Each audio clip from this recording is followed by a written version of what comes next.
అనకాపల్లి జిల్లా ఎలమంచిలి రైల్వే స్టేషన్లో ప్రమాదానికి గురైన రైలు బోగీలను పరిశీలించారు railway DIG Satya Yesubabu. Yelamanchili railway స్టేషన్కు ట్రైన్ చేరుకోక ముందే రైల్లో పొగ రావడాన్ని ప్రయాణికులు గమనించారన్నారు. ప్రమాదం ఎలా జరిగిందనే దానిపై దర్యాప్తు చేస్తున్నామన్నారు. రైలు అగ్ని ప్రమాదంలో ఒక ప్రయాణికుడు చనిపోయారన్నారు. ఏసీ బోగీలో సీసీ కెమెరాలు ఉండగా వేడికి అవి మెల్ట్ అయిపోయాయన్నారు. ప్రస్తుతం వాటిని పరిశీలిస్తున్నామన్నారు.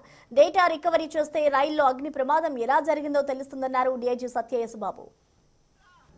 టాటా నగర్ టు ఎర్నాకుళం వెళ్ళేటటువంటి ట్రైన్ ఏదైతే ఉందో ఆ ట్రైన్ అనకాపల్లి దాటిన తర్వాత ఎలమంచిలి రైల్వే స్టేషన్కి దగ్గరలో ఉండగా ఇంకొక 5 నిమిషాల్లో ఎలమంచిలి రైల్వే స్టేషన్ చేరుతుంది అనిపించగా కొంతమంది ప్యాసింజర్స్ ఆ యొక్క ట్రైన్లో ముఖ్యంగా B1 కోచ్ ఏదైతే ఉందో ఆ B1 కోచ్లో బెడ్ రోలింగ్ ఏరియా దగ్గర గమనించడం జరిగింది. దాంతోపాటుగా అప్పటికే ఈ స్మోక్ కూడా ఫిల్ అవుతూ ఉండింది. అలర్ట్ అయినటువంటి ప్యాసింజర్స్ ఇమీడియట్గా అక్కడ ఉన్నటువంటి టీటీఈకి ఇన్ఫామ్ చేయడం జరిగింది. సబ్సిక్వెంట్గా ట్రైన్ ఇక్కడ ఎలమంచిలి రైల్వే స్టేషన్ దగ్గర ఆపడం జరిగింది. ఇక్కడ స్టేషన్లో ట్రైన్ ఆగటం వల్ల అప్పటికే ప్యాసింజర్స్ అందరూ అలర్ట్ అవ్వటం వల్ల అలాగే ఇక్కడ స్టేషన్ దగ్గర ఉన్నటువంటి స్టేషన్ సిబ్బంది అయితేనేమి లోకల్ పోలీస్ అయితేనేమి అందరూ కూడా అలర్ట్గా ఉండటం వల్ల ఇక్కడ ఉన్నటువంటి ప్యాసింజర్స్ అందరినీ కూడా సేఫ్గా ఇవాక్యుయేట్ చేయడానికి దోహదపడింది. దానివల్ల మనకి భారీ ప్రాణ నష్టం జరగలేదని చెప్పుకోవచ్చు.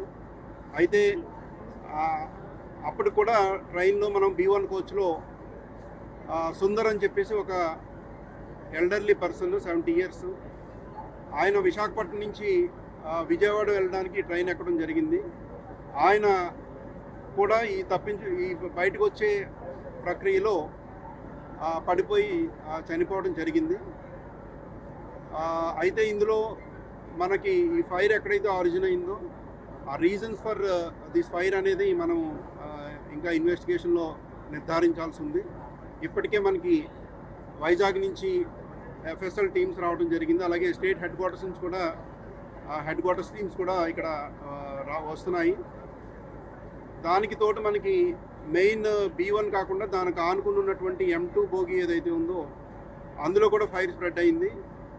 సో టోటల్ రెండిట్లోని కలిపి మొత్తం 158 మంది ప్యాసింజర్స్ని మనం ఐడెంటిఫై చేయడం జరిగింది. అందులో మనము ఈ సుందర్ అనే పెద్ద ఆయన చనిపోవడం జరిగింది. మిగిలిన వాళ్ళంతా కూడా సేఫ్గా ఉన్నారు. అయితే కొంతవరకు ప్యాసింజర్స్ సంబంధించినటువంటి లగేజ్ కూడా ట్రైన్స్లో డ్యామేజ్ అవ్వడానికి గమనించడం జరిగింది. ఇకపోతే ఈ M2 బోగీలో కొన్ని సీసీ కెమెరాస్ ఉన్నాయి. అయితే సీసీ కెమెరాస్ ఈ వేడి వల్ల ఎక్స్టర్నల్గా చూస్తుంటే మనకి మెల్ట్ అయిపోయి ఉన్నాయి. సో దాంట్లో ఉన్నటువంటి స్టోరేజ్ డివైసెస్లో ఉన్నటువంటి డేటాని రిట్రీవ్ చేయడం కోసం మనము